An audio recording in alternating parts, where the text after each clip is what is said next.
And we are live. Welcome, welcome, everyone. Episode number 28 of ChatGDG with yet another amazing guest. We have got Candy. Hello, Candy. How are you? Hello, everyone. Hello. I'm Thank you great. so Thank much you. for being here. Really appreciate that. Candy is a lot of things. You are an ADHD, I just can't pronounce it. Coach for techies. You also do a lot of volunteering. You do a lot of things which are I very do. relevant in our industry. So we met the first time a few months back at the International Women Day event organized by our friends at GDG London. That was really Hmm. cool. I think I interviewed you in one of the coverage episodes of ChatGDG for that. So I'm really, really hyped to have you here because I think that this is going to be a very interesting conversation. So without further ado, why don't you introduce yourself to the people?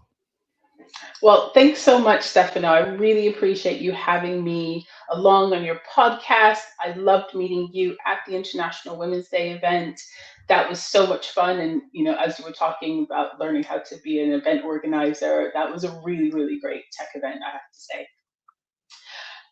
And so here I am now because we made a great Yeah. connection and I had a great time there. So, about me, where do I start? I am an ADHD coach for people who work in tech.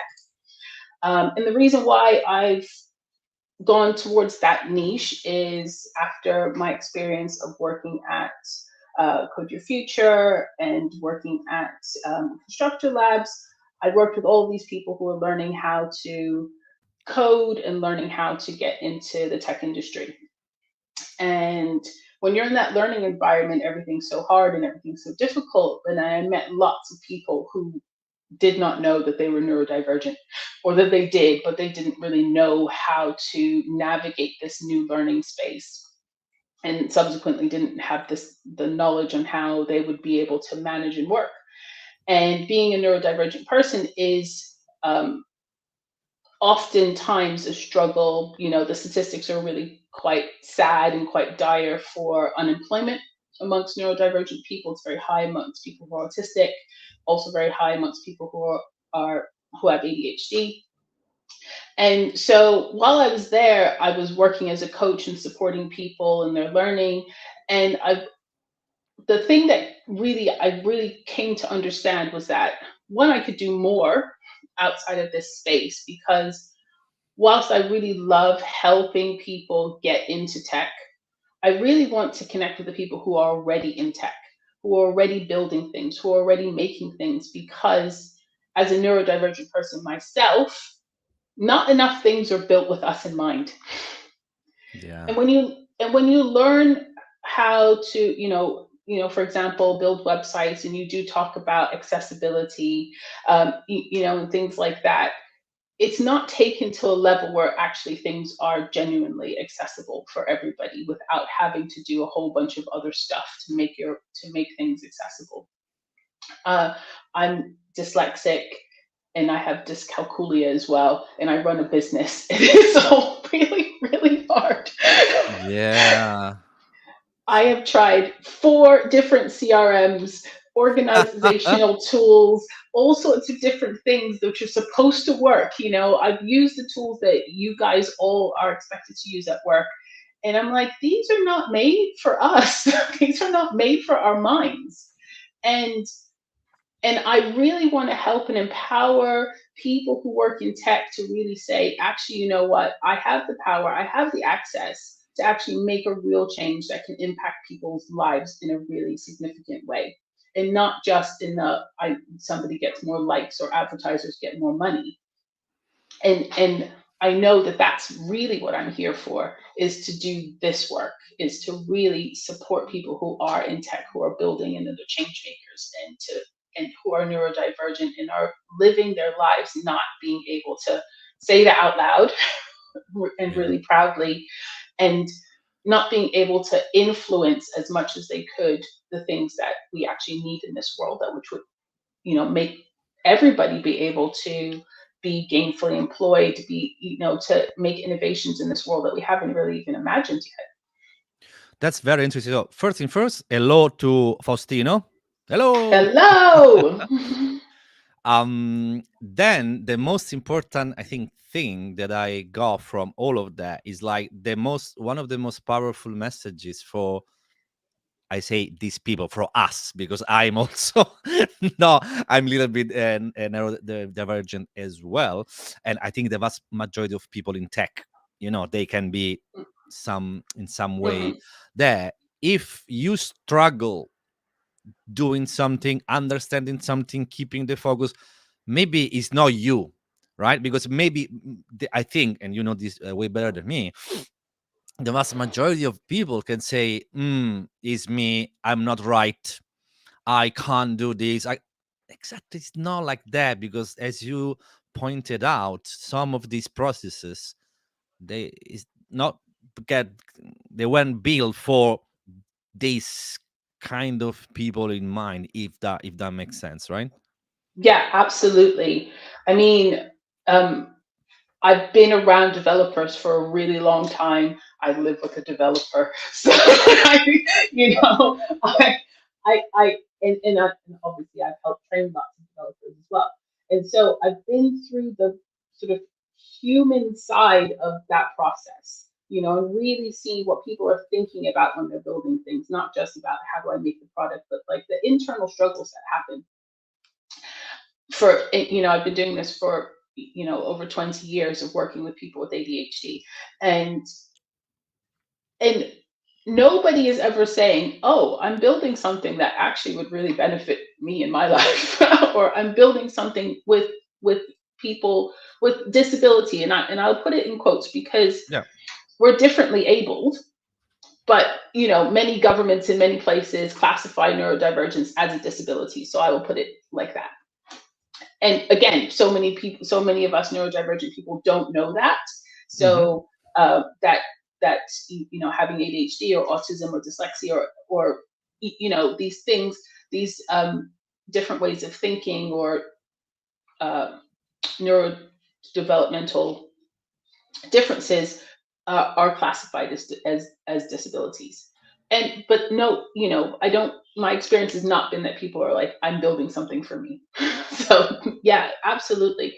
And I always wonder, how does that even happen? How does that happen that you can Right. think so differently and have to really squeeze yourself into this box and like really organize the thinking and planning out of, for example, a CRM, a tool like that, in a way that doesn't really suit you.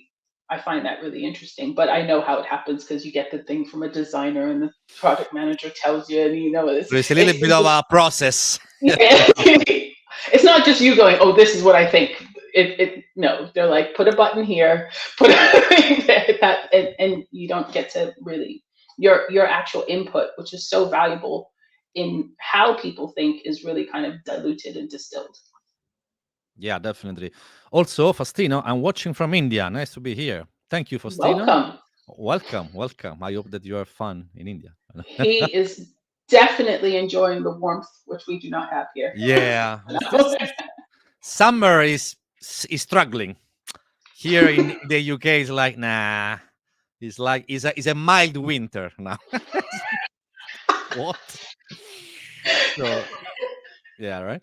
Absolutely. I'm curious though, because like your, I mean, career, like, can you, so you've been doing this for a long time, since a Mhm, long time. mhm, So can you, guide me through exactly when did you start and all the steps there, because I know, for me, a career under the point of view of a software engineer, I've been mhm, working for a bunch of companies, blah blah blah, and become a senior, and now I'm a manager, fine. But mhm, I'm really really passionate and curious about others people career, especially in slightly different, kind mhm, of field, even if all mhm. of us we are in tech. Yeah, sure. So, um, I would say, as like many people who are neurodivergent, we've done lots of different jobs and tried lots of different things. And while you might have had the same type of role, but you've done it in different Yeah, yeah, yeah, places. yeah. We don't tend to have a job for one place and stay there for a long time and and just do the same thing for a long time. That's Mhm. just kind of not how our brains work. But so my career started with me studying psychology. And the reason why I decided to study psychology, and in particular child psychology, is because my sort of very first grown-up job, I guess, was being a nanny for a boy Mm. who had ADHD, who was 5. And so I learned lots about ADHD before I even went to university, because I did that in my sort of gap year before I went to uni. And in that year, I realized, okay, this is really what I want to do. I'm really good at this, but I really want to know more about how the mind works and why people do the things that they do. That was really kind of my interest. And I'm from New York, so learning why people are the way that they are is super useful there, I think. Yeah, yeah, um, yeah. I yeah, can see a yeah, couple yeah. of benefits, like Yeah, understanding what people are going to do is pretty useful in that space. Um, and people very close to me during my time at university and all through my adult life have had ADHD or autism or some other kind of neurodivergence, because part of that is that we attract each other yeah, like magnets, yeah, you know, true. because unconsciously we want to find people that we connect with or feel safe with, because so often the world doesn't feel safe for us. And so I did my child psychology and early years learning, and then I came to the UK, and I've been here ever since. And I carried on with my psychology work, and I worked in schools, and I started working in adult education as well. And so pretty much I have stuck to adult education since I've left sort of schools, except for when I had a stint as a youth counselor and youth LGBTQ youth worker, which was amazing as well. Um, and whilst I was training to become a family systemic psychotherapist, I came to coaching and I learned about coaching during that time, because any of you know, therapy training is very, very long, and it Mm, is an incredibly class-based system because, and I say that because the expectation is that you do many, many clinical hours, and so it's not actually realistically feasible for you to work whilst you sure, yeah. train as a Yeah, as yeah, a therapist. So the people who become therapists have some other financial support around them to be able yeah, to give 5 years of your life up to be able to train. And so that was not something I was prepared to do. yeah. and so I came to coaching, and coaching training doesn't take that long, about a year. But once you do that, you can work part time and still be able to. And that was my thought. Oh, I could still work part time and then be able to carry on with my therapy training. And once I had gotten into coaching, I was like, nope, this is it. This is the place for me. I absolutely Yeah. love it here, because coaching is about the future. It is about where are you now, and where do you want to go? We're not looking behind us like you would do in therapy. We're not trying to resolve the problems from the past. We're Mm, trying to like just move into the future. And that's kind of just the way that I am. I'm like, let's keep going. Let's figure this out, and having this sort of really positive mindset and wanting to be able to empower people who are stuck. And that's really what I do, is I empower people who are stuck to be able to move forward in their lives. Because regardless of what's happened in the past, life is still happening to us. We still guess have what? to, yeah, Yes. yeah, it's still happening.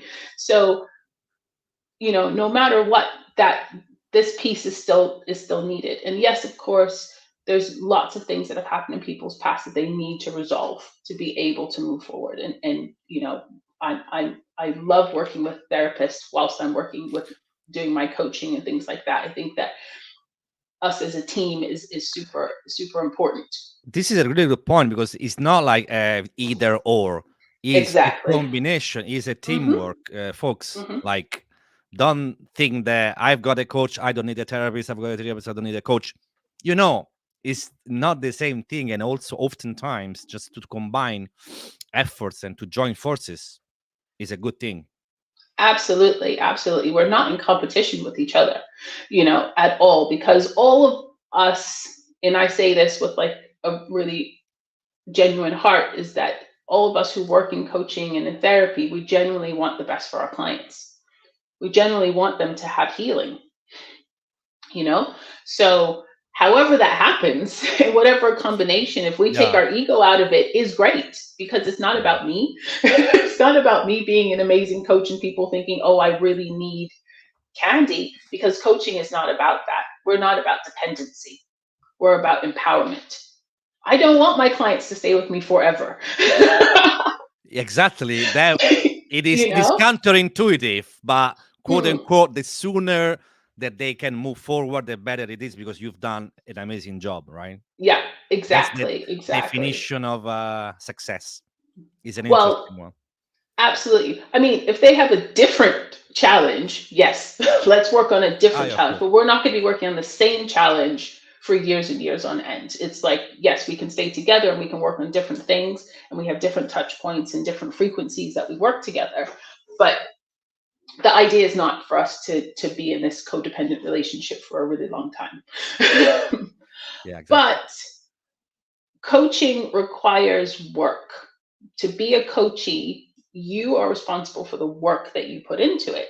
And I love that too, because we can measure.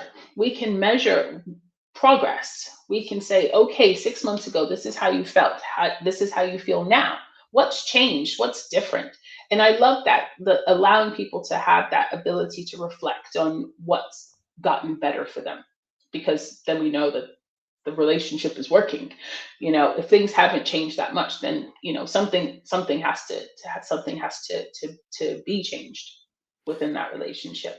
But yeah, that's how I landed in coaching. And I landed in tech because I've been in tech forever. And you know I think growing up in the States has allowed me to have much more Yeah. access to technology at a very young age compared to people in the UK. Um, Live and breathe technology in the US pretty well, much. I've grown up with Mac computers my whole life.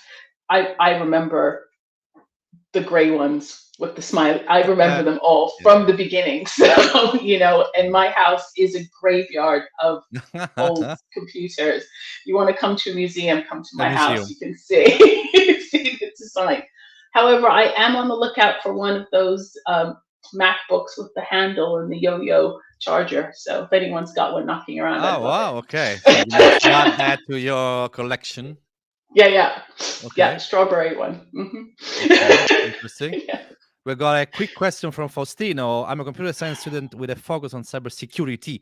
What is your assessment of the cybersecurity market? Which is just a tiny bit off topic, but Okay. uh, no, I think that just in a nutshell, the cybersecurity market is on point, is growing actually. So I think you've chosen a really nice field, in the computer science, cybersecurity. I can't see this field go away anytime soon. So well done to you, Faustino. The I market agree.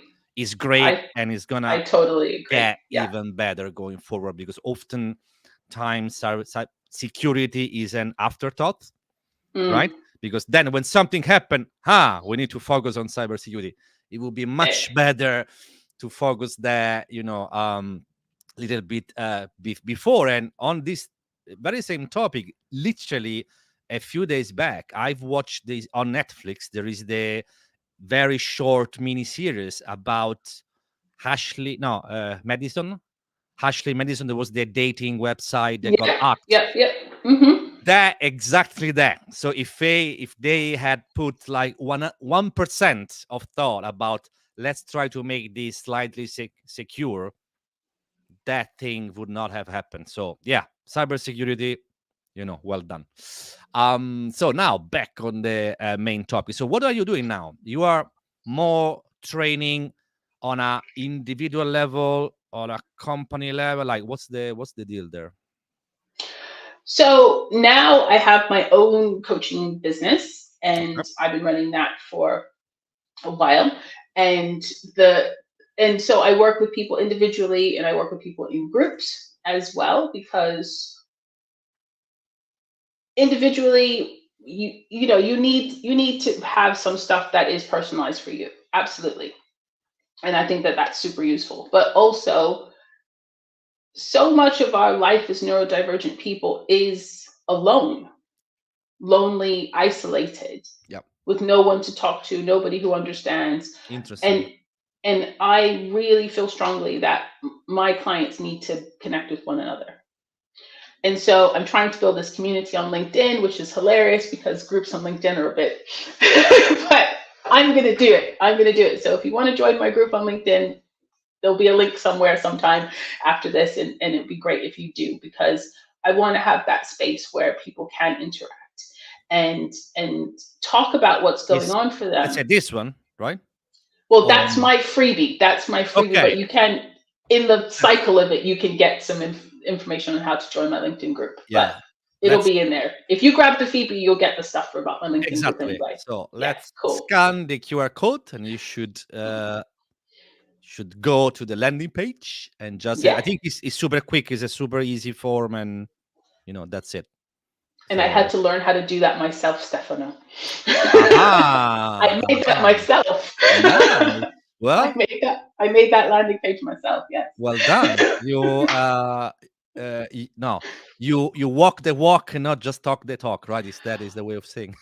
I do try. I mean, my partner found it quite amusing that I taught myself how to code because I used Ubuntu and I had to update my operating system manually all the time. So, Okay, okay, that's a good start. so yes, so I have some life experience, but I did realize early on that being a developer was not the questions that I wanted answered in life. So, Yeah, so yeah, but fair enough. but yes, I think it's important um, as somebody who's working with a super specific niche. I'm not just like, oh, I'm just the ADHD coach for anybody in the world or That's whatever. it. Like, I really want people to. I think it's really important that I still stay in the community. I still know what's happening.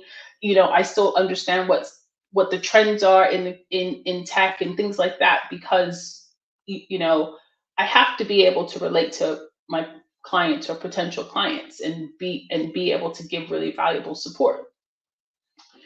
So that's part of it. And also, who are we if we don't like continually try to learn and stretch ourselves and push ourselves in different ways.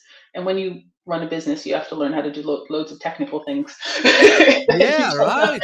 And When and you not run your own, and not there's only nobody that, there. I Yeah. would imagine that besides that, it's like the financial aspect. At the end of the day, you gotta make some money, right? So, Hmm. financial aspect, the PR aspect, the technical aspect, the do your job aspect kind of thing. Absolutely, Wow, is absolutely. like, yeah, Yeah, the 5 different jobs in one. 5 different jobs in one with a single salary. Everyone's With favorite. one. What salary? What are you talking What about? salary? Salary. We don't take salaries here. I mean, come on. Everything goes back to the tax man. Yeah, the tax man. The Damn it. tax man. But yeah, what were we talking about? Oh, oh, let me just explain about this QR code that people are scanning. So this is a freebie for you all. Um, I just did a webinar about how do you get out of overwhelm when you're at work, because that often happens. There's a million different things happening in your office. The notifications are coming in, somebody's walking in, hey, I got a question, can I run this by you? There's, your Asana to-do list is like a million pages Yeah. long, or Trello, or whatever you're using. You sit down to work in the morning and you look at that, and it's already completely overwhelming. Even thinking about it, and that's not even my life, I feel overwhelmed. And so I wanted to come up with something that would really help people with practical strategies to get out of that space, to be able to at least have a starting point of like, what do I do? And so this this workbook can kind of help you take you through the steps of like, how does my mind work? How do I actually see and process things? Because that Oh, nice. self-reflection is really super useful just for anybody, if you're neurodivergent or not. If you're feeling that overwhelm, um, the way your brain processes stuff, if you're in a stressed, overwhelmed, anxious state, you cannot plan. No, you've got this block pretty much. You got it. Exactly. So it doesn't work. It doesn't work. So, and no matter how much you force it, it's not going to work. So it's really important to kind of really start to like regulate your nervous system and really like with breathing techniques or taking a walk around or getting fresh air, lots of different things. But if you take anything away, like if you're stressed out, trying to like organize your work is really not going to happen. And it's just going to be more frustrating. So Yeah. So stop. And then so this kind of takes you through that process of what you could do and what you could nice one. So use. those are actionable points. Just Hmm. do A, B, Yeah. C, X, Y, Z, and try Yeah. to, that's very interesting, right? That's actually what people like us we need a little bit at some point, a guide, Mm. right? Okay, I need to do this, I need to do that. Okay, now I'm start to also not just feeling better, to understand, if that makes sense, because I'm Mm. totally sure that quite a few people, they just, once again, they feel I'm wrong, there is something wrong in me, blah blah blah. Hmm. Just you need to treat these things in a slightly different way, right? Because it doesn't necessarily mean that it works for the vast majority of part of your peers, that thing should necessarily be working for you, right? Yeah. And Well, also people hide. yeah, People pretend like things are working, but they yeah, don't actually. So that's the other thing, is that you can say, oh, everybody else can do this and why can't I do it? It's probably a lie. It's probably a well, lie, yeah, And so, one, just do you. Don't worry about what everybody else is doing. Just do you and figure out ways that are going to work for you. Because, once you get out of that stress space, once you get out of start being anxious, because you actually have like a useful plan of how you get stuff done, because a traditional to-do list doesn't really work for, particularly if you have ADHD, because it's just like words. You don't know what's important. You yeah. don't know what to start with. Like, it might be at the top of the list, but it might have minimal importance. So inside of the guide, there's a way to figure that out. How do you assign importance to tasks? Okay, this is very interesting. See, So yeah. that's a super useful thing. Also, like, are you visual? So how Mm, do you organize things on, in terms of like knowing what's like a high priority, or, like, would you use a color to say this yeah. is a high priority? So when you're looking at the list, you're not distracted by all the stuff. Like, if it's in red, you're like, that's the thing. If it's in green, that says rest. If it's in blue, then it's, whatever your color code means as well. And then there's also a bit about managing your energy and kind of knowing where your energy is. So if there's something super energy intensive, do that when you have lots of energy. Don't do that when you don't, you know. And all of these things sound simple, but until No, somebody they're actually not. lays it out to you, No, they're you not. don't know. You don't know. You You know don't what? know. Those things are exactly like if I were a magician, I show you a trick. Oh my God, this is amazing. Then I explain the trick to you. Ah, but that's easy. No? So Mm, as soon mm, as I explain the trick, okay, that's really, really, dumb. No, it's not dumb because I explain it mm, to you. mm. When I show Yeah, you the first time was the best thing ever. You know what I magic. mean? It's So magic. Yeah. exactly, it might sounds, yeah, easy, obvious. Why? I mean, I didn't think about that. Beforehand. It's not exactly like that. So you need Yeah. to have people to present these things in front of you, and then it's gonna become easy. But there is Well, a missing link. absolutely. But you can't think of it because you're Mm. stressed and anxious. You cannot think in that way because you're stressed and anxious. The most hilarious thing I want to say, and I'm happy to say this out loud in public, is that I really struggle because of my dyslexia with organization. Yeah. So Okay. that's why I know a lot about this stuff, because I really struggle with it myself. But the one thing, another thing about being neurodivergent is we're really great at helping other people. So I can see the picture of what's happening for my clients that they can't see, and lay it Mm. out and break it down for them. So if you can't do it for yourself, go do it for your friend, and then have them do it for you. That's another way. So you don't even have to do the work, but and you're still getting that exchange and that value That's as well. Get interesting. your friend to work it out for you. By changing point of view, right? So you're not Hmm. you're talking about Hmm. someone else, Yeah. and then it's gonna be Yeah. easy. Talking about Yeah. yourself, Hard, hard, hard. impossible. That's it. Impossible, exactly. But we are great at seeing other people's problems. Oh my goodness, neurodivergent people can see problems from 10,000 miles Yeah, away. So, yeah. Like sharks, like like smell blood sharks. since like 10 kilometers or something. Hmm. There's a Hmm. problem. I know Something's wrong. Yeah, something's wrong so, again. My yeah, spider sense it's tickling. tickling. Yes. Interesting. So, What would you say? Because one of the thing, once again, I'm pretty sure that most certain amount of people, they don't even know that they are neurodivergent. So um I'm not saying let's do a playbook or a run book, but are there a few obvious things that people can check, I mean, against? If I feel this, that, and that, maybe I'm not wrong, I am neurodivergent. Are there mm, a couple of bullet points that we can give to people to you know okay. Yeah. Well, um, I would say that if you are a woman in tech, or you identify as a woman, Mhm. and you have struggled with time management, organization, you have a high levels of anxiety, or you've been diagnosed with depression and stuff like that, I would say go do a self assessment for autism or Mm. ADHD, and just have a start. And there's loads of them online. ADHD UK is a great place to start. Okay, nice. Um, Autism Society is another great place to start.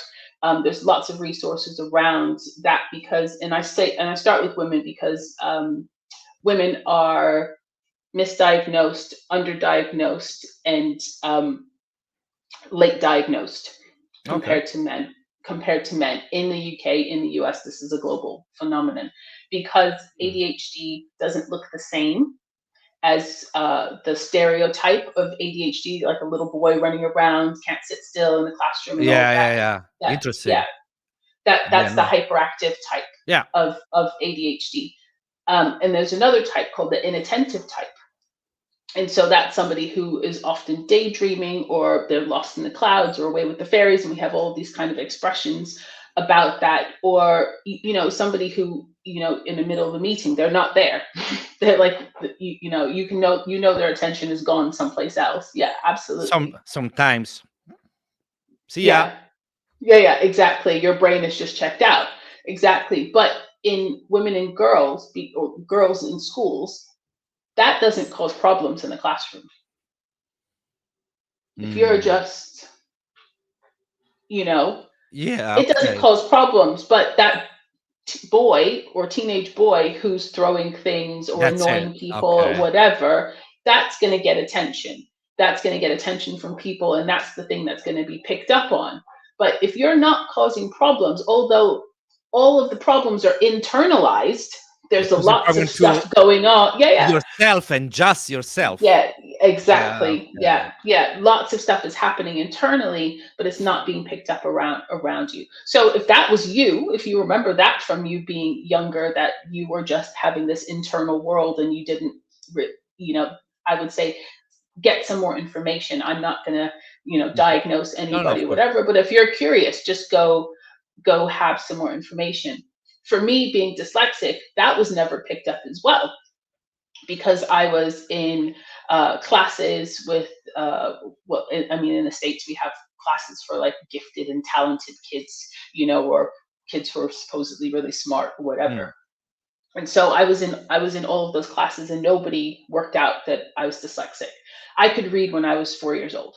So, and Okay. so being dyslexic is not about not being able to read. It's about Yeah. not being able to process quite a lot of things. And for me, writing is a massive challenge. So that's why you do not see me often posting things, because I'm still working on that. Yeah. you know. Uh-huh. But writing is a massive challenge. But my entire life, I've been able to skate by and not write. All through university, all through postgrad. I mean, I had a breakdown. I had an actual breakdown when I was writing my dissertation. I had to tell my professors, like, I can't do it. I was like in tears, the whole thing. And that, is common for neurodivergent people. Is we try and try and try and try, and we get to this point where we like are broken down. So if that's happened to you, I would say let's have a look at that as well, and maybe that was like a ND sort of, what's it called, burnout. Mm. Yeah.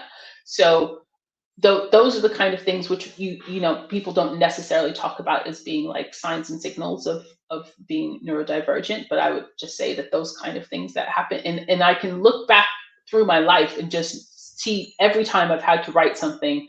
I can do all of the research, I can understand everything, I can like understand it completely in my mind, but I can't get it out of my head and onto a paper. I It's totally like know. locked. I totally Yeah. get what you mean. And also a Mm. very interesting point is like, although you had this kind of struggle, right? You were able somehow, some way to, get there, if that makes sense. And that's something which is super cool, especially because I think that we are so good at finding this alternative energy, Mhm. right? Yeah. So we Mhm.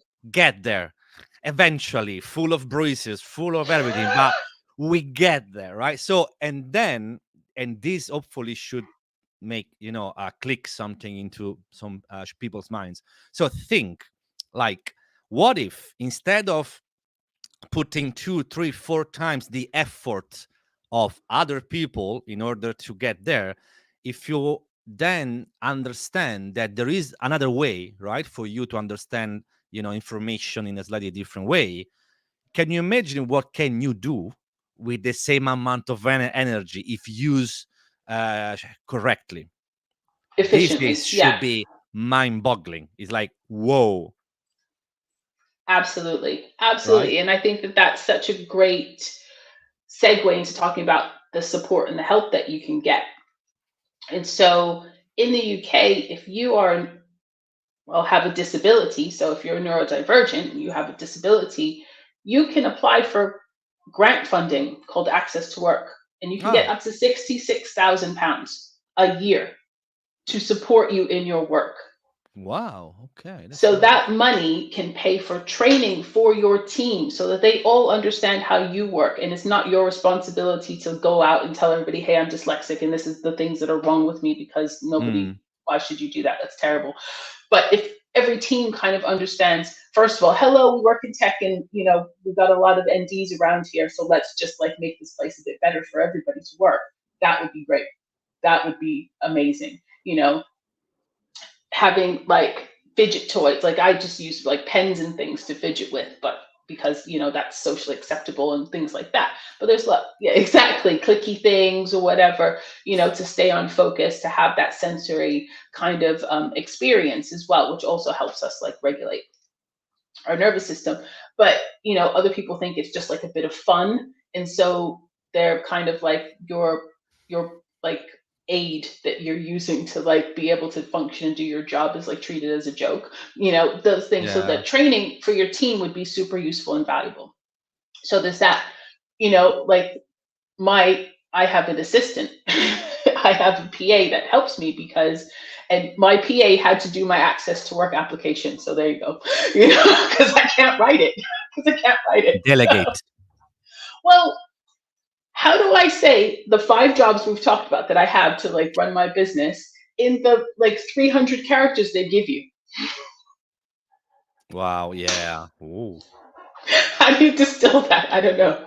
So So you can get training, you can get support in the terms of a PA or a VA to do the sort of admin things that are really challenging for you. You can get assistance for travel. There's so many different things that you can get to be able for you to be able to like do your work. But even before that, your employer has a responsibility to you to make the space as accessible as possible so that you can actually do your job. And if they're not doing that, then that's the first place you kind of need to start anyway. And that is super hard, which is the reason why a lot of people come to me so that I can advocate for them and with them at their organizations, because that is often not happening, and particularly in tech companies. And I don't want to kind of disparage tech in that way, but when we were chatting before, we were, how I've said that, like, startups are like company, businesses, tech that are that have ADHD, because everything's really super fast moving. We're super scrappy and lean, and all of Yeah. those things we talk about in terms of development. But all of that really kind of means I'm not going to be able to pay attention to all of this other stuff that's going on around me. We're having a laser focus. We need to get this product built. We need to get it out, blah, blah, blah, all of that kind of stuff. But the people who are doing it, who don't have the resources, knowledge, energy, all of that to help and support them as well. And I've seen this like time and time again with people that I know who work in startups often, that being ND is not appreciated or supported, or and so this money can do so many things to really help companies who probably don't have the resources and the Yeah. funds to be able to pay for training and all of that kind of stuff. um, it will pay for coaching for people like me. It'll pay for other kinds of training as well. It can do so much, and only 1% of the people who are eligible get the money, Because they don't know that there is something there, because or people don't know. Because people don't know. okay, People don't know, and they don't apply. 1%, and it's money you don't have to pay back, and it's every year you could it's get it. free. It's It's free. free. It's free. I mean, it's not. Look, it's taken me months to apply, and I tell everybody about this. So it's No, not, no, of course, I'm not saying yeah, it's let's not make easy. a quick buck. It's not about that. It's It's not about doable that. if you really need It's that. it's Also, doable. It's I would doable. imagine that there is a screening process which should be, I think, Well, the other thing that is very interesting is that people go through this whole process. They talk to their employer, they have the workplace assessment, they get all the things, and then they don't know how to use them. They're like, interesting. well, what am I meant to, so there's still some gap someplace, and that's the other bit that I work to fill in, is to help people really kind of understand, how are we going to use the resources that you have, how are they going to be useful for you, to really do that kind of mental evaluation of that as well, not just like, oh, it's great. I mean, when I was doing it, I was really thinking, oh, I need a VA because Mm. social media, all this kind of stuff. And then as I was thinking about it and working on it, and I talked to, I interviewed a bunch of VAs. I was like, I don't actually need a VA. I need a PA. I need a human being sitting next to me in my office so that I Yeah. can speak to them and say, this is what I need. I don't need somebody that I have to get on a Zoom call or I have to email, because that's my problem already. So, you know, just because the tool is there, you have to really kind of know and evaluate how you're going to use it and how it's going to be useful for you in your work. And so that's something that I do as well. How do they? I'm curious, right? Let's imagine from your experience. Let's imagine for some reason I apply to there and I get this money. Great. So Mhm. how do they track?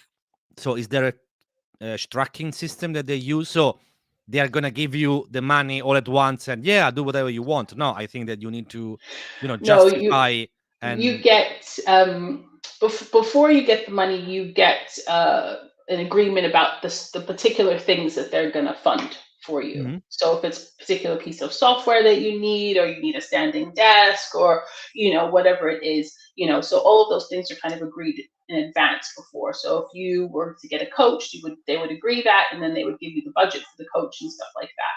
So, or if you said that your team really needs training to really understand that, so those things are agreed beforehand. So it's like a mini business plan. Kind of, yeah, Oh, yeah, okay, gotcha. yeah, Yeah, I mean, that makes exactly, sense. yeah, yeah. Okay. Okay, fair. That's, I think, is a very fair process. So Also, you wouldn't get, you're not going, everybody's getting 66,000 pounds. No, it's up to, up to, so depending you on can up get to. So five, yeah, ten, five, 15, 10, exactly, 20. whatever you need. Yeah, exactly, for the Okay. things that you need, because obviously different disabilities need different things. So Yeah. yeah, Okay. absolutely. That's interesting. So people notice you can apply. Hmm. This is a thing. This is the thing. Yeah, Interesting. exactly. If I don't do anything else, like, this is my crusade, is to get people to get this money, because I know so many people who have Okay. other disabilities, and they're scared to get this money because they're locked um, into this sort of like benefits financial structure, which doesn't allow them to actually fully actualize into a business, into a career, into all these things, because they're afraid they're going to lose this bit of benefits. And Ah, it's, interesting. because you have to be in work. You have to be in work to get this money, hence the name access to work. You have to be in Mm. work, or you have to be about to start a job really soon. And so, but lots of people who could work, who could do amazing things, are sort of locked in that benefit system and afraid to apply for this money, because then, of course, this would be counted as income, and then they would lose all their benefits and stuff. But what you said about, like, what could you do if you were able to, like, do these things more efficiently, or find a different route? What could you do if you had this money? That's all I would say to anybody who's listening. Is like, what Yeah. could you do with your life, with your career, if you had this money? What would it do for you? What would it open up for you? Yeah, think about that. Literally, yeah, think about that. That would be amazing. Yeah, good stuff. Yeah, this is very important information that hopefully few people that are watching this, at least they know that this exists.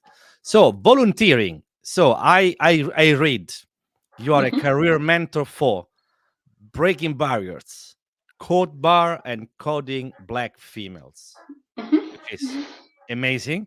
A lot of volunteering. Like, uh, what's the difference between these three groups? Like, can you tell us a little bit more about this side of your volunteering? Yeah, sure. So, I mean, Breaking Barriers is a charity that is focused on supporting refugees in the UK, and I became one of their volunteers for their internal staff, because who wanted to have career mentors with people who had been outside of the organization. And because I have lots of experience in diversity, equity, Mm, and inclusion work, I was paired with somebody who really wanted to get into that area. And I absolutely love mentoring. It's one of the things I talk to you about with all of my clients. If you work in an organization, you need to have a mentor. If you are neurodivergent, you need to have a mentor. If you are a woman, you need to have a mentor. If you are a refugee, or you come from any other kind of background that's not really represented in tech, you need to have a mentor. yeah, I no, cannot say it enough absolutely. times. I have Yeah, four. I have four mentors, because we cannot get to the places we want to get to by ourselves. No one is going to take, like, unless you have a mentor, you will not learn the yeah, route. You will not learn the progression. You will not learn the skills. You will not learn those things unless you have a mentor who can help you. You need to have that. It's essential for your life. And so I was like, I need to be a mentor, because, I have this experience. And so many people I talk to are afraid to ask people to be their mentors. They're so afraid. And I'm like, you don't know how excited we are when somebody says, "Hey, will interest. you talk to me?" It's a catch 22 thing that Yeah, it's great. I mean, I have been on you know, been a viewer on things like this and thought, oh, that speaker, they've been amazing. They must be super busy. They must be whatever. But I've just messaged them on LinkedIn and they're like, yeah, let's have a meeting. Let's have a call, whatever. And I'm like, oh my God, you want to talk to me. And I'm talking about like 2 months ago. So not, I'm not talking about like years ago. Yeah, yeah, yeah, And yeah. and people are always just so willing because nobody asks us. Nobody asks True. us, you Super true. know? Yeah. And so you can have access to some amazing people who are doing amazing things, and you think they're so untouchable or so out of reach or whatever, but you can. That's what LinkedIn is for. Just message them. And what's the worst they're going to say? No, that's it. Yeah, No. yeah, And that's it. two letters. And then you know. And then you know. And Exactly. then you know. So there's no downside, I think, in getting a mentor. And I want to be, and so I mentor in the DEI space at Breaking Barriers, and then I also mentor at Code Bar in terms of getting into tech and really kind of helping people think about that in a holistic way, not just because it's not just about learning coding skills. Well, tech is much more than, I mean, coding, because not Absolutely. so many people. Hey, I don't like coding, or I'm not good at math, and like, okay, Yeah, so it's exactly. much more than the actually tech. So It is so much more, but you know, the navigating of the sort of whole experience, because you're in this learning space where like I don't know, I don't know, I don't know. And so it can be a long time of feeling inadequate mm, or inferior and all of this kind of stuff. So again, having a mentor is somebody who can really see the things, see your progression, really help you to move forward, especially when you're in that space of not knowing and feeling like, oh, I can't do it. Because no, I mean, why do we have so many, coding schools for women? Why do we have so many, different spaces to help elevate and lift up people from different kinds of backgrounds to get into tech? Because we know you can't do it by yourself, because we know you don't know how to get through the door. When I worked for Code Your Future, we talk about like, well, we don't go through the front door, we go through the window. So you know, so which is a very ND thing to do. You're like, well, we're gonna find a way. We're gonna find a way. And again, when you come from a underrepresented background, you need to have somebody who's got your back in that space, really. So that's it. And then for coding Black females, I've done lots of talks around neurodiversity and mentoring, because we talked about how people might not know that they're neurodivergent, and in many Black communities, it's not talked about or not seen or not yeah. noticed. And so I wanted to highlight it, as particularly in that space, and to be a person of color to go into that space and say, this is what I do. And because we're all navigating different things, and I've met so many women of color who are also autistic and didn't know that as well. And then they have all these other additional challenges because women are expected to be social and outgoing. And, Yeah. and if you're not, then your career is really, hindered.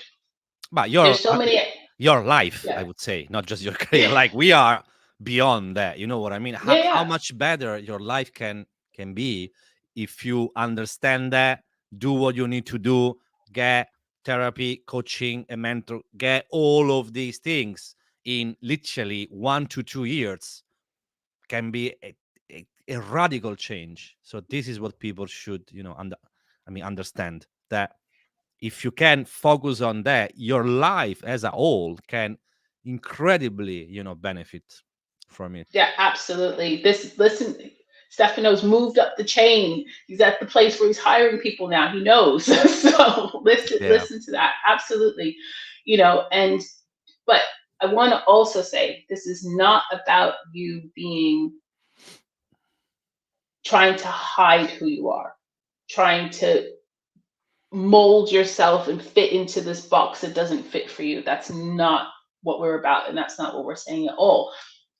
It's really about you actually figuring out what are my best strengths? How can I Yeah, leverage them? How can I actually, I'm not great at talking in front of big groups, but I'm really great at data.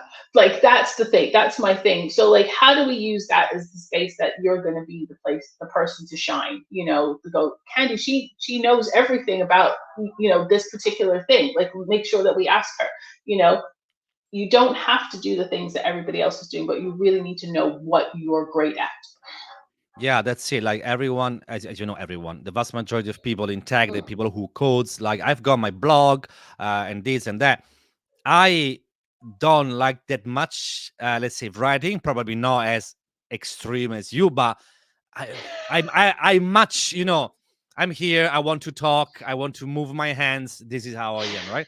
So if I need to create my personal brand, there is no chance for me to open my blog. That is gonna be, one article per year, which is maybe not a That's good, average. So I much more, turn on my camera, invite guests over, have a chat, have a laugh also, and that's it. That's my way. It's not hmm better nor worse than hmm others people. So this is something that I often tell people. You should understand what is working for you. What's your superpower? Absolutely. And just like you, I recognize I'm great at talking. I love being on the stage. I don't have any problem with that. I love having conversations like this. And so what I do is I also have other conversations with other coaches about ND things and stuff like that, because I can't just talk to the camera and just like do a reel or something. It just no. Yeah, but right. but Because but yeah, it we can either stay in the I'm really bad and I can't do this thing space and energy, which is like not great or fun, or we can go, okay, what am I really good at? What makes me really excited? What makes me really passionate? And how can I use that? So that's kind of where I feel about also because getting the support that you need as a neurodivergent person. It's not about changing you. It's not about making you to fit in the box. It's actually about you getting out of the that's box, it. but really being proud of Exactly. being out of that Getting out box. of the box. So Yeah, the yeah, box is the one that you are in right yeah. Now, now. yes, That's yeah, the different yeah. kind of thing. And guess Mm, what? Chances are that it's not that impossible to find a combination of your strength, what you would like to do, and try to find a way to get there. You know what I mean? yeah. Once again, I don't like writing that much. Having a blog is not my thing. There are different ways in which you can stood up, right? Like hmm to be, recognized, to create your personal brand, because at the end of the day is important, nowadays. If you are not a person that I don't want to be in front of a camera, you can be behind of a camera. So there are different ways in which you can achieve that. So you need to talk to people. You need to, just don't keep everything inside. Try to, Absolutely, right? absolutely. It is about that connection and I don't want to use the word networking because it's frightening for people Mm, sometimes, but it's connecting. That's what right. networking is. Yeah. It's connecting, and it's sometimes it's connecting for a purpose. And we have a similar energy, and you're like, oh yeah, I would love to work with you somehow. I don't know how, but we could, That's it will it. come in some point in the future. And when we met, we were just being ourselves, Yeah. not being anything else other than that, and being super genuine. And when you're doing that, the best person inside of you comes out. Yeah. Also, because if you fake it at some point, it's not gonna work. You know what I mean? So just be yourself, Mm, and by being yourself, you might not get that opportunity, but you might get another one, which is even better, because that is your real good fit. yeah, absolutely, absolutely. So whenever people are like, "Come be on my podcast," I'm like, "Sure, let's do it. Let's talk Let's about it. do Let's it. let's Yeah. figure it out. Yeah, why not?" Yeah, which, speaking of which, we are pretty much out of time. 1 hour. Oh. Time flies. Like what? It was like I was looking at the clock. Maybe we are 30, 35 minutes in. 59. Okay. This is what happen when you enjoy your conversation and everything flows very, very smoothly. Then we are out of time, unfortunately. So, uh, yes, that's been very, very interesting. So I would like to thank you once again for being here, and let's finish this in style, just showing once again Amazing. the landing page. So let's scan that, go to the landing page, fill that couple of information, and you know take it from there. Come into my world. I would love to Yes, have you.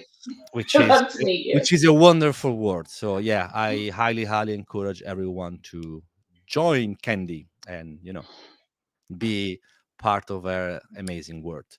All right, Candy, thank you so very much for being here with me, and hopefully I'll see you very soon in one of the many tech conferences that in the UK, London. You are in Brighton, so is a techie area. Okay. Yeah, absolutely. Code Bar's having our 10-year anniversary, so I'll When? be down here. I think it's next beginning of July. Beginning of July. Yeah, Okay. Interesting. yeah. Okay. I will keep an eye open for I that. think it's in 2 weeks. I think it's in two Okay. weeks. Yeah. 2 weeks can be interesting. Cool, cool, cool. Have a fantastic evening, and thanks again for being here with me. Thank you so much. Take care. Take care.